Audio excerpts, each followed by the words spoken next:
Un débat qui revient régulièrement au cours de l'histoire au sein de l'Église latine est celui du célibat ecclésiastique. En effet, dans son ensemble, l'Église latine impose le célibat et donc l'abstinence absolue à ses prêtres et à ses évêques. Il y a bien quelques exceptions, mais pour l'instant, je les laisse de côté. La question que j'aimerais évoquer ici est la suivante. En quoi cette règle peut-elle nous concerner? Après tout, je ne suis pas prêtre. Peut-être que toi non plus tu n'es pas prêtre. Peut-être l'es-tu. Mais admettons que tu ne sois pas prêtre.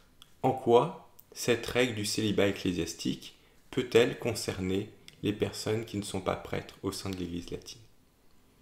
En fait, pour répondre à cette question, il faut s'interroger sur les motifs qui ont conduit à l'établissement de cette règle. Aujourd'hui, si tu écoutes les prêtres ou les évêques qui défendent ce célibat et qui te parleront de ce célibat, beaucoup invoqueront toutes sortes de raisons qui sont par ailleurs certainement très bonnes. Et j'aurai l'occasion là encore d'en reparler. Mais je me suis rendu compte que peu de gens savent les raisons qui ont historiquement conduit l'Église latine à prendre cette décision. Et il me paraît important, quand on traite de ce sujet, de les expliquer.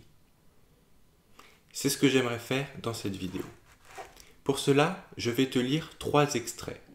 Ces 3 extraits viennent de décrétales des papes Damas et Siris. Les décrétales sont des lettres que les papes, donc les évêques de Rome, envoient aux autres évêques d'Occident.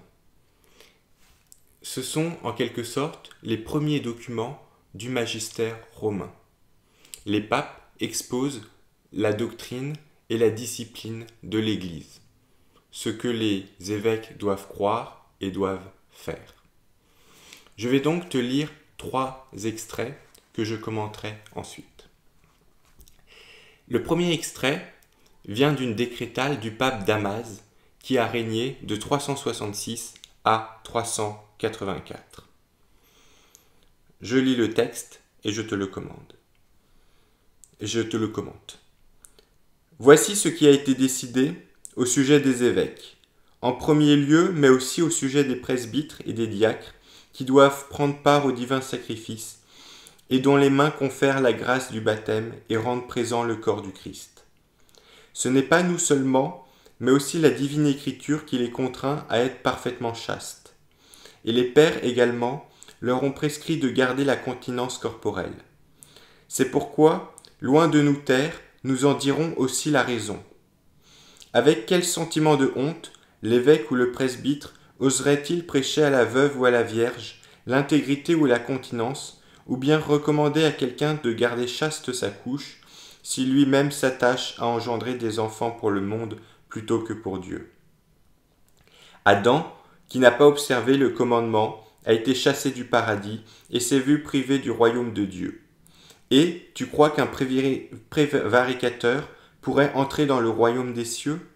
Pourquoi Paul dit-il « Vous n'êtes plus dans la chair mais dans l'esprit » et de même que ceux qui ont des femmes soient comme s'ils n'en avaient pas. Serait-ce le peuple qui l'exhorte et faisant preuve de complaisance à l'endroit des Lévites et des prêtres, leur permettait-il de faire l'œuvre de la chair, alors qu'il dit lui-même « Ne vous souciez pas de la chair pour en satisfaire les convoitises » et ailleurs « Je voudrais que tous soient comme moi-même ». Celui qui est au service du Christ, celui qui est assis dans la chair du Maître, celui-là pourrait ne pas observer la règle du service? À propos de ces 3 degrés que nous trouvons mentionnés dans les Écritures, il est prescrit que la pureté soit gardée par les ministres de Dieu, qui peuvent à tout moment se trouver dans l'obligation, soit de conférer le baptême, soit d'offrir le sacrifice.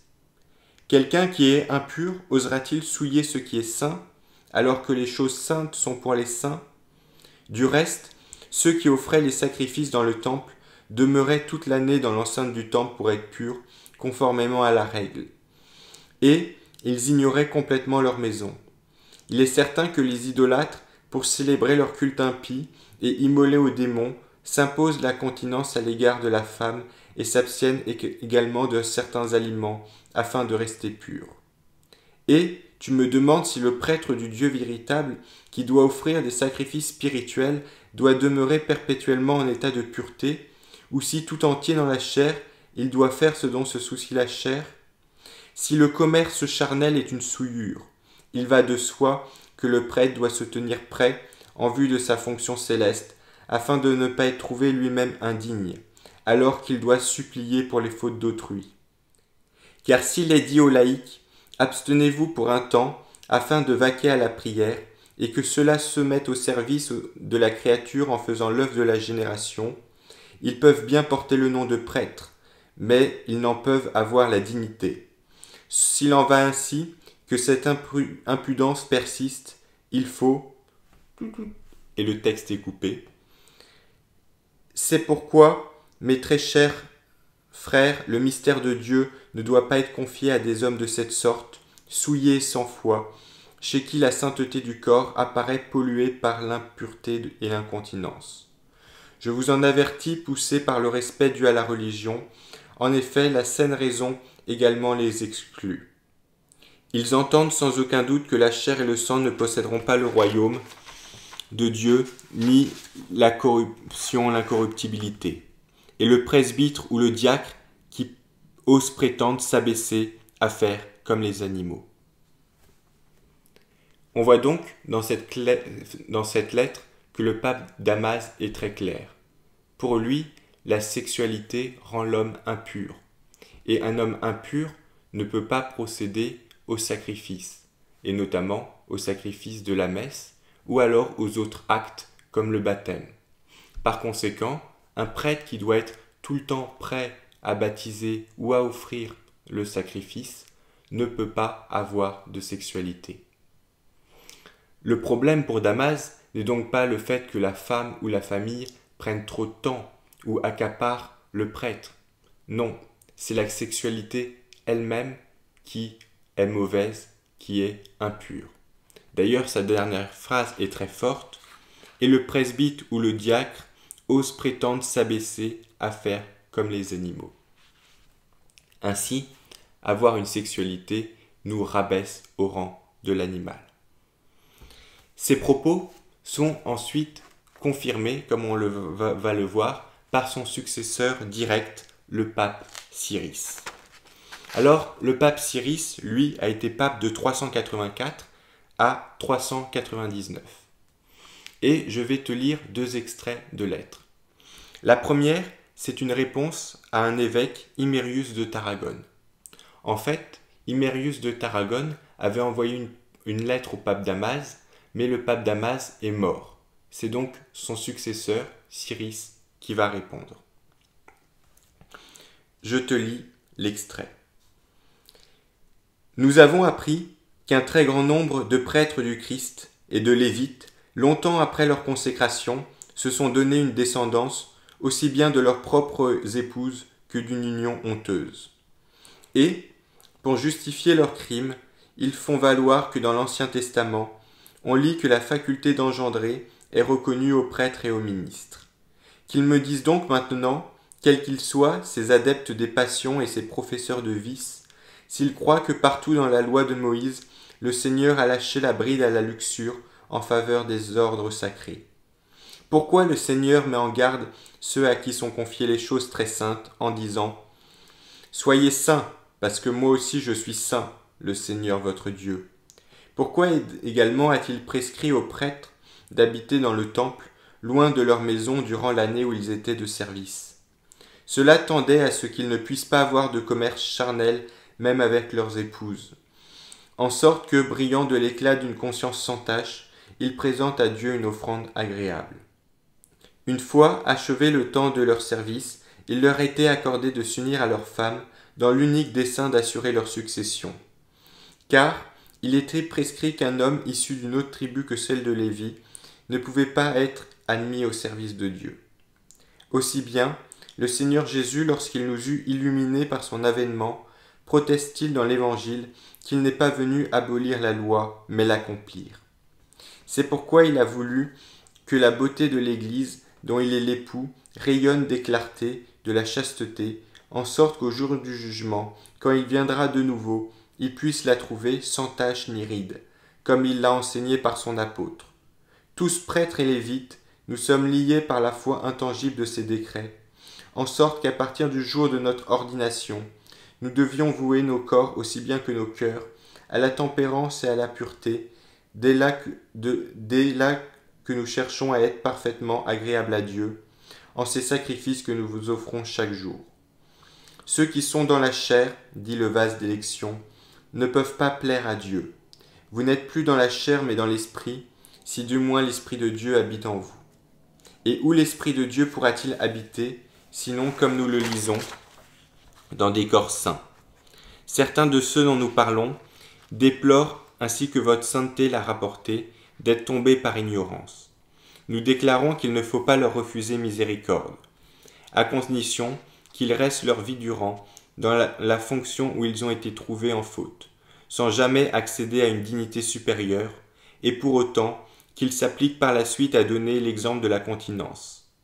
Quant à ceux qui se réclament pour se justifier d'un privilège contraire à la loi, en prétendant que cela leur a été accordé par l'ancienne loi, qu'ils se sachent déchus, de par l'autorité du siège apostolique, de toute dignité ecclésiastique dont ils ont fait un usage indigne. Et ils ne pourront jamais plus toucher les mystères vénérables dont ils se sont eux-mêmes privés en s'abandonnant sans retenue à des désirs impudiques. Les exemples présents nous engagent également à prendre des dispositions pour l'avenir. Tout évêque, presbytre ou diacre qui sera découvert désormais dans une pareille situation, ce que nous ne souhaitons pas, doit savoir que dès maintenant, nous lui refusons tout accès au pardon. Car c'est avec le fer qu'il faut trancher dans les plaies qui restent insensibles aux remèdes agissant en douceur. Fin de citation. Donc là, nous voyons que le pape Cyrus confirme ce que disait le pape Damas. La sexualité est vue comme une impureté et est incompatible avec la fonction de prêtre. Il est intéressant de noter que le pape reconnaît que de nombreux prêtres et même évêques sont en fait dans cette situation. Mais il condamne cela et dit que c'est anormal et que cela doit changer. Il est particulièrement frappant de voir que le désir sexuel est qualifié de désir impudique, même lorsqu'il est au sein d'un couple marié. On voit donc une vision très négative de la sexualité. Pour terminer, je vais te lire un dernier extrait d'une autre décrétale de ce même pape. Cette décrétale a été envoyée peu de temps après, lorsqu'un concile s'est réuni justement pour traiter de différentes questions. Comme certains évêques étaient absents, le pape a envoyé une lettre aux absents pour résumer les décisions du concile. Je vais te lire l'extrait qui concerne le célibat ecclésiastique. En outre, ce qui est digne, chaste et honnête, nous le conseillons. Que les prêtres et les lévites n'aient pas de relation avec leurs femmes, car dans le ministère, ils sont tenus par les devoirs quotidiens du ministère. Paul écrit aux Corinthiens : abstenez-vous pour vaquer à la prière. Si la continence est prescrite aux laïcs pour que leurs prières puissent être entendues, combien plus le prêtre doit-il prêt à tout moment, fort d'une pureté sans tache, pour ne pas devoir baptiser ou offrir le sacrifice contre son gré. Si le prêtre se trouvait souillé pour avoir cédé au désir de la chair, que pourrait-il faire? S'excusera-t-il? Dans quel sentiment de honte? Dans quelle disposition d'esprit? S'en arrogera-t-il le droit?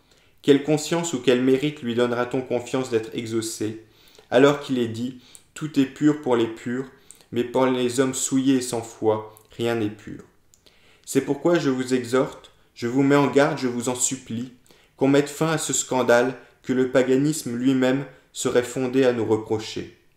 Peut-être croit-on cela parce qu'il est écrit « homme d'une seule femme ». L'auteur n'a pas dit « qui persiste dans le désir d'engendrer ». Il avait en vue la continence qu'il devait garder. Et s'il en faut qu'il n'ait pas admis les hommes vierges, lui qui dit « je voudrais que tous les hommes soient tels que je suis moi-même ». Et plus explicitement encore, il déclare Ceux qui sont dans la chair ne peuvent plaire à Dieu. Quant à vous, vous n'êtes plus dans la chair, mais dans l'esprit. » Fin de citation. Ici, le pape Cyrus aborde le cas des diacres et des prêtres mariés. Il y avait en effet, à cette époque, de nombreux diacres, prêtres et même évêques mariés. J'en parlerai d'ailleurs dans de prochaines vidéos. Le pape le reconnaît et il ne dit pas de se séparer de leur femme. Il ne leur ordonne pas de se séparer de leur femme. Mais il faut que ces personnes s'abstiennent de tout rapport sexuel. On voit donc là que le problème, encore une fois, n'est pas la femme, n'est pas le fait d'avoir de la famille ou des enfants, mais bien la sexualité elle-même. Pour Cyrus, comme pour Damas, c'est l'acte sexuel qui rend impur et qui empêche donc le prêtre de pratiquer tous les actes cultuels comme le baptême ou l'offrande eucharistique. Pour Cyrus, c'est écrit noir sur blanc, un prêtre qui a pratiqué un acte sexuel avant le culte ne sera pas écouté par Dieu. Je m'arrête là pour ces extraits, mais j'aurai l'occasion de t'en proposer d'autres dans de prochaines vidéos. Je voulais simplement insister sur un point important et qui est souvent oublié, c'est que cette imposition du célibat ecclésiastique au sein de l'Église latine se fonde en fait sur une vision extrêmement négative de la sexualité. On considérait que l'acte sexuel, même au sein d'un couple marié, engendrait toujours de l'impureté. Et un prêtre ne pouvant pas être impur, il fallait donc lui interdire toute sexualité. Si tu as des remarques, tu peux me laisser un commentaire. Si tu as des questions, je t'invite plutôt à me contacter directement via mon blog ou ma page Facebook. En attendant, je te dis à bientôt pour une prochaine vidéo.